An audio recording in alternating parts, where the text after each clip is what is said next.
Natulog kami buong araw, ma'am. That's nice to hear. Okay, sir. Unang-una, how are you po? Talagang ang daming gusto magtanong, kumusta po si President Duterte? Sa awa ng Diyos, okay ako. Wala nga. Okay, sir. Hindi na po ako magpapaligoy-ligoy pa, sir. Nitong weekend, lalo na kahapon, ang dami hong nagulantang at nagpanik dahil dun sa balita. Ano po ba talaga ang nakarating sa inyo, sir? Meron daw po ba kayo talagang warrant of arrest? Ano po? Alam mo, ma'am, what is circulating in the city of Manila, it's almost the same that's being bruited around dito because of the, communications. Very easy. As a matter of fact, it's almost instant. Ilang segundo lang. So, ang masasabi ko, ma'am, is though I do not claim ignorance about the moves before and long before and after a few months of respite, nandiyan na naman yung issue. So I guess this mga ano na ito issues, I would call them, would hound me until the dying days of my life. Okay. So, ano to, sir? So, they won't really stop? Again? So, talagang hindi sila titigil, sir? No, as I remain, mainly if I remain to be a politician all the year round. But it might simmer a little bit down the line. Siguro pag hindi na masyado ako active. But for as long as I am there in the political arena of the Republic of the Philippines, I would be a constant, not really issue, but a good copy for whatever I say or whatever I do. And what happened yesterday and what will happen tomorrow. Alright. Ganon kayo. Sir, okay, sir, does this bother you, sir? Itong mga naglutangang information na meron ng warrant sa inyo? Warrant of arrest? Alam mo, ma'am, sa totoo lang, I have been in politics for almost nearly 30 years.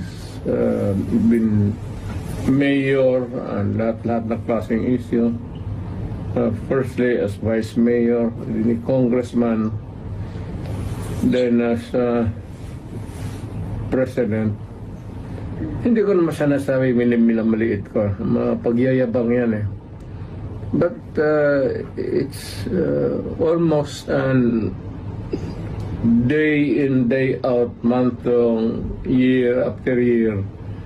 It's has become an irritation, really. Especially if patanda ka na and you still have to deal with the same questions and issues until now. Pero I take it as part of my political life. Kasi nandyan ay early on nagpasok ako sa gobyerno as a prosecutor that verily as early as ilang taon lang pumasok na ako sa politika. Okay. Sir, kung sakali nga po na meron at kayo ay pasoman po, will you appear? Again, If ever na meron na po talaga, kung talagang totoo nga itong warrant of arrest ng mga lumutang, kung sakaling meron nga talaga, what's your plan po? Will you appear kung sakaling ipasoman po kayo, sir? I would say that not really appear or non-appearance, but I will deal with the problem directly, frontally. As a lawyer, gagamitin ko na yung pagka-abogado ko. Okay, sir. So, suffice to say that you have been prepared for this po, Mr. President? For the longest time. For the longest time since, as far as I can remember, maaga ako nung ilang years early on, so that to be around siguro, put it lightly, mga first 5 years, first term, second term, nandyan na yan. So, I have learned to deal with the problem directly, frontally, and walang pasikot-sikot. All right. I have been very frank all these years. All right. Okay. Sir, aside from this po, sir, meron din pong ipinal sa inyo sa DOJ na inciting to sedition. Unang-una, what's your take on this po, sir, na kayo po ay napailan ng ganito, sir? Is it the sedition ngayon? That's different, sir. Sir, from ICC, sir, meron din po, di ba, sir, may pinal din po sa inyo na inciting sa DOJ? Inciting to sedition? Wala akong alam yan. Ngayon lang. Alam ko na may plano na idemanda ako, pero specifics, ngayon ko lang nalaman. Yun naman sa ICC, matagal na yun. Whatever course it might turn to, I am ready for it. Kasi dumaan ako sa trabaho ko, ma'am, as an appointed elected official of the Republic. I do not no excuses to give. I offer no apology.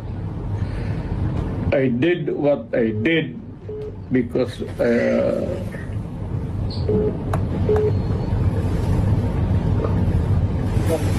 Okay. to continue, I said I did what I had to do kasi trabaho ko at ginawa ko. Whether or not it would run me down or push me up, it's too early and it for history to make the accurate count. Wala ako. I do not want to judge myself, except that I answer the problem, the questions, whenever it crops up. Alright. Okay. Sir, amidst all these, issues about your, the arrest warrant po ng ICC, pinag-uusapan din mo ngayon, syempre, yung impeachment po ni VP. Is it true that are you really going to join his defense panel, Mr. President? In her, rather, defense counsel po. In her defense team. Yes. You still join, sir? Pero Yes. you want the defense, the lead counsel anymore, sir? Well, I will deal with the multiple problems as they come along, and there will be a lot of them. But the basic issues remain the same. Alright. Sir, nakapag-usap na po kayo ni VP? She was beside me a few minutes ago, after dinner. Alright, it's good to hear you had dinner together. Sir, ano pong pinayo niyo sa kanya, sir? If there's any po.